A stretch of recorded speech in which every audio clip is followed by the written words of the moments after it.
আসসালামু আলাইকুম এভরিওয়ান, সবাইকে রমজানুল মোবারক। কেমন আছেন আপনারা? আজকে আমি আপনাদের সাথে শেয়ার করব সেহরিতে আমি কি খাবো। বেশ কিছুদিন থেকে একই টাইপের খাবার খেতে আর ভালো লাগছে না, ভাবলাম আজকে একটু ডিফারেন্ট করি।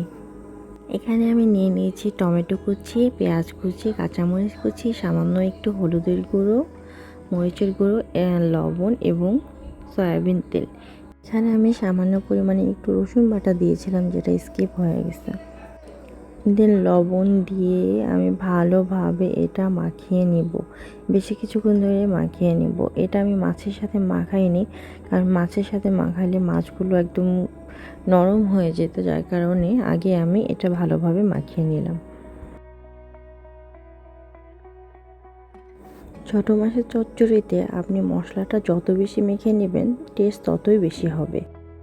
আমার সব কিছু ভালোভাবে মাখানো হয়ে গেছে। এখন আমি উপর দিয়ে দিব মোয়া মাছ। আজকে আমি এখানে মোয়া মাছের রান্না করব। আমি আগে মাছগুলো ভালোভাবে ধুয়ে রেখেছিলাম, যেটা এখন আমি দিয়ে দিলাম। মাছ দেওয়ার পরে খুব বেশি মাখানোর প্রয়োজন হবে না, অল্প একটু মাখালেই হয়ে যাবে। দেন আমি এখানে সামান্য একটু পানি দিয়ে মাছটা চড়িয়ে দেব। আমার মনে হয় যারা ছোট মাছ পছন্দ করে তারা প্রতিদিনের তুলনায় ছোট মাছ দিয়ে একটু হলেও ভাত বেশি খায়।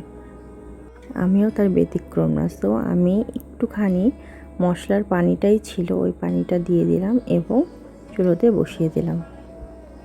এই মাছের চচ্চড়িটা হতে আপনার সর্বোচ্চ 10 থেকে 12 মিনিট সময় লাগবে, এর বেশি সময় লাগবে না। আমার পানিটা শুকিয়ে আসলেই আমি উপর দিয়ে দিয়েছি ধনিয়া পাতা। ধনিয়া পাতা দেওয়ার পর 2 থেকে 3 মিনিট জাল দিয়ে আমি নামিয়ে নিয়েছি। অলমোস্ট আমার রান্না শেষ, দেখতেই পাচ্ছেন কালারটা কত সুন্দর আসছে।